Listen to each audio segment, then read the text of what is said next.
What if the most powerful government on Earth tried to master the ultimate weapon, your mind? What if they conducted secret, illegal experiments on their own citizens using drugs, hypnosis, and psychological torture, all to create the perfect, mind-controlled assassin? This isn't the plot of a movie. This was a real CIA program. It was called Project MKUltra. To understand how this horrifying chapter of history was allowed to happen, we have to go back to the height of Cold War paranoia. But first, if you're ready to uncover the secrets that governments tried to bury, make sure you subscribe and hit that notification bell. You won't believe what they tried to do. The 1950s. The world was on the brink of nuclear war.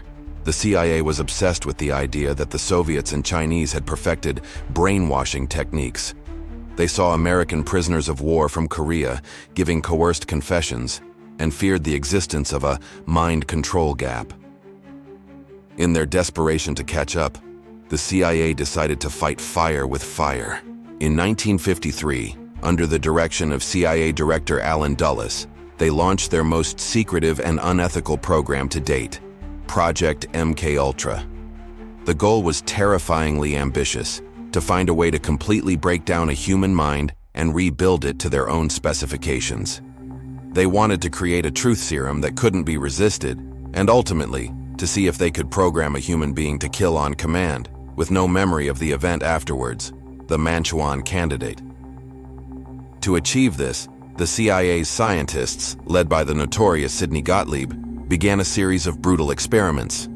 Their primary tool was a powerful new hallucinogenic drug, LSD. They administered it to thousands of unwitting American citizens, mental patients, prisoners, drug addicts, and prostitutes. They dosed their own agents without their knowledge to see what would happen. They set up fake brothels, called safe houses, in New York and San Francisco, where they would dose clients with LSD and film their reactions from behind a one-way mirror. But it went far beyond drugs. They explored hypnosis, subliminal messaging, sensory deprivation, and verbal and sexual abuse. The goal was always the same: to find the key to erasing a personality. The program was vast, involving over 80 institutions, including universities, hospitals, and prisons, many of which had no idea their funding was coming from the CIA. For 20 years, MKUltra operated in total secrecy. So how do we know about it?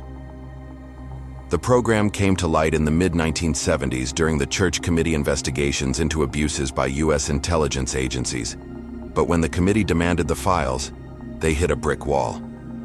In 1973, fearing exposure, CIA Director Richard Helms had ordered all MKUltra documents to be illegally destroyed. The cover-up was almost perfect. Almost.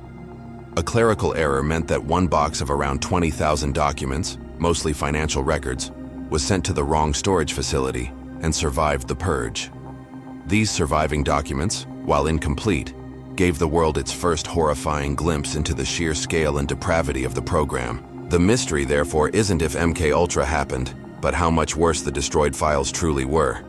The human cost of MKUltra wasn't just theoretical. Meet Frank Olson, a brilliant Army biochemist who was working with the CIA. In 1953, at a secret CIA retreat, Sidney Gottlieb spiked Olson's drink with LSD without his knowledge. Olson, a stable family man, had a severe psychotic reaction over the next several days. He became paranoid and deeply depressed. The CIA escorted him to New York for psychiatric treatment. 9 days after being dosed, Frank Olson plunged to his death from his 13th floor hotel window. For 20 years, his family was told it was a suicide. It was only through the Church Committee that they learned the horrifying truth. The case remains a stark symbol of the lives destroyed by the CIA's reckless pursuit of mind control.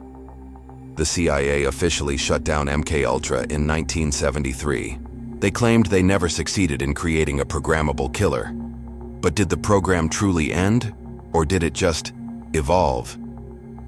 Many historians and investigators believe that the lessons learned from MKUltra, particularly techniques involving sensory deprivation and psychological pressure, were refined and absorbed into the CIA's official interrogation manuals, like the infamous Kubark manual. The search for a magic mind control button may have failed, But the science of breaking a human being was perfected and continues to influence intelligence practices to this day. The monster didn't die, it just went underground. Project MKUltra stands as one of the darkest chapters in American history, a terrifying example of what happens when secrecy and paranoia go unchecked. It forces us to ask a difficult question: how far is too far in the name of national security? Do you think programs like this could still be happening today? Let me know your thoughts in the comments. And if you believe these stories need to be told, don't forget to like and subscribe.